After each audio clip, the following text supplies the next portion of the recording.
తాకట్లో ఉన్న మీ బంగారాన్ని విడిపించి ఆ రోజు ఆన్లైన్ రేటుకి కొంటాం. Sharma gold company. మార్పని ప్రజలను ఏమార్చిండ్రు, కానీ ఇలా అందరూ బాధపడుతున్నారు. ఉద్యోగులు బాధపడుతున్నారు, రిటైర్డ్ ఉద్యోగులు బాధపడుతున్నారు, మహిళలకు మోసం జరిగింది, రైతులకు మోసం జరిగింది, విద్యార్థులకు మోసం జరిగింది, నిరుద్యోగులకు మోసం జరిగింది. అన్ని వర్గాలను 42% రిజర్వేషన్ అండి, బీసీలను మోసం చేసిండు, అందరినీ మోసం చేసిండు రేవంత్. ఇవాళ అన్ని వర్గాలకు కూడా అర్థమవుతుంది. సో తప్పకుండా అందరం కలిసి మళ్ళీ ముందుకు సాగుదాం.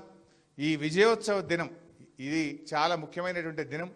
ఇవాళ తెలంగాణ రాష్ట్రం అని మనం గర్వంగా చెప్పుకుంటున్నామంటే, ఇవాళ మేము వేర్ ఆర్ యూ అంటే మీరు ఎక్కడి నుంచి అంటే ఐఎమ్ ఫ్రమ్ తెలంగాణ అని ఇవాళ ప్రపంచవ్యాప్తంగా ఇవాళ గర్వంగా తల ఎత్తుకొని చెప్తున్నామంటే కేసీఆర్ దీక్ష ఫలితం, డిసెంబర్ 9వ తేదీ ఫలితం. అందుకే ఈ రోజును మనం విజయోత్సవ దినంగా జరుపుకోవాలి. ఎందుకంటే చేసిన దాన్ని కూడా గొప్పగా చెప్పుకోవాలి. జయశంకర్ సార్ ఒక మాట అనేటోడు, తెలంగాణ వెనుకబడ్డది కాదు, వెనుక పడేయబడ్డది అనే మాట జయశంకర్ సార్ పదే పదే చెప్పేటోడు.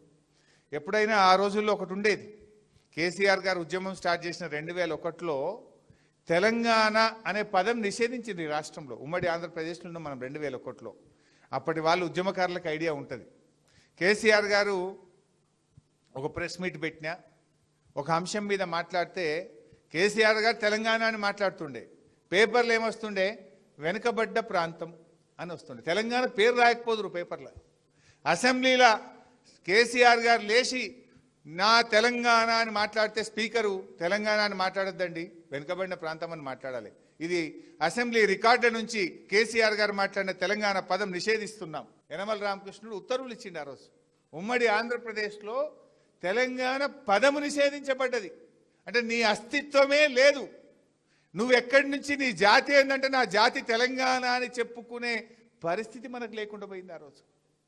ఎవరైనా తన తల్లి తనకు గొప్పది, తన జాతి తనకు గొప్పది, నీ జాతి గురించి నీ ప్రాంతం గురించి చెప్పుకోలేని పరిస్థితుల్లో నెట్టివేయబడ్డాం ఆ రోజు.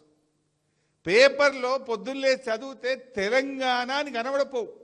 కానీ ఇప్పుడు తెలంగాణ లేకుండా పేపర్ ఉందా, వార్త ఉందా, టీవీ ఉందా, సినిమా ఉందా?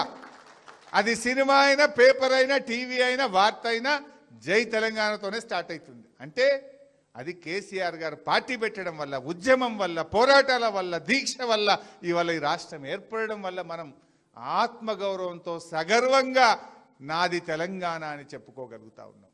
నిజంగా నేనే విట్నెస్. పొద్దున్న లేచి ఆ రోజుల్లో ఈనాడు, ఆంధ్రజ్యోతి, వార్త 3-4 పేపర్లే ఉంటుండే.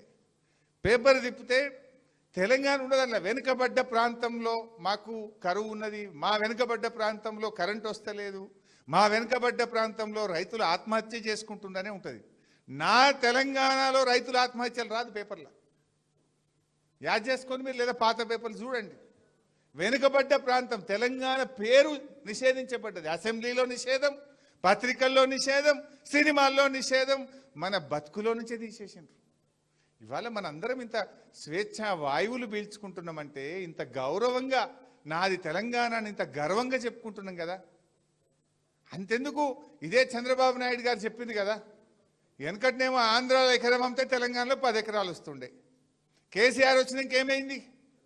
10 ఏళ్లలో ఈడెకరం అమ్మితే ఆడ 10 ఎకరాలు వచ్చేటట్టు చేసిండా లేదా కేసీఆర్? మరి జయశంకర్ సార్ చెప్పినట్టు మనది వెనుకబడ్డదా, వెనుకబడేయబడ్డదా? వెనుకబడేయబడ్డది. ఇవాళ రేవంత్ రెడ్డి తెలంగాణ తల్లిని బీద తల్లిని చేసి పారేసిండు, బీద తల్లిని చేస్తుండు.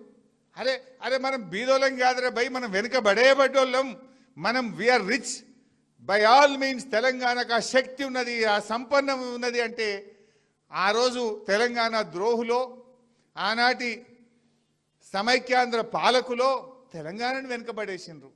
ఈయన వాళ్ళ తొక్కొచ్చిండు కదా, వాళ్ళ ఎంబడి నడిచినోడే, అదే సోయిలు ఉన్నాడు, ఇంకా అదే బాటలో నడుస్తున్నాడు. ఇంకా ఇవాళ ఇవన్నీ మనం ఆలోచించాలి. అందుకే ఇది కేవలం పదవుల కోసమో అధికారం కోసమే కాదు. ఇవాళ తెలంగాణ అస్తిత్వ పరిరక్షణ కోసం, తెలంగాణ ఉద్యమకారుల త్యాగాల చరిత్ర పుటల్లో నిమగ్నం చేయడం కోసం ఇది మనం మరొక పోరాటానికి అవసరమైతే రూపుదిద్దాల్సిన అవసరం ఉంది అందరం. ఎందుకంటే ఏ ప్రపంచంలో ఏ జాతి అయినా సరే ముందు ఆత్మగౌరవం కోరుకుంటారు, అస్తిత్వం కోరుకుంటారు. కూడు గుడ్డ తర్వాత ఎవడైనా ముందు కోరుకునేది సెల్ఫ్ రెస్పెక్ట్. నా ఆత్మ గౌరవం నాకు ముఖ్యం, నా అస్తిత్వం నాకు ముఖ్యం అని కోరుకుంటారు. కానీ రేవంత్ పాలనలో తెలంగాణ ఆత్మ గౌరవం దెబ్బతింటుంది, తెలంగాణ అస్తిత్వం దెబ్బతింటుంది. అందుకే మనం అవసరమైతే తెలంగాణ ఉద్యమకారులం మరొక పోరాటానికి సిద్ధం కావాలని నేను పిలుపునిస్తూ జై తెలంగాణ.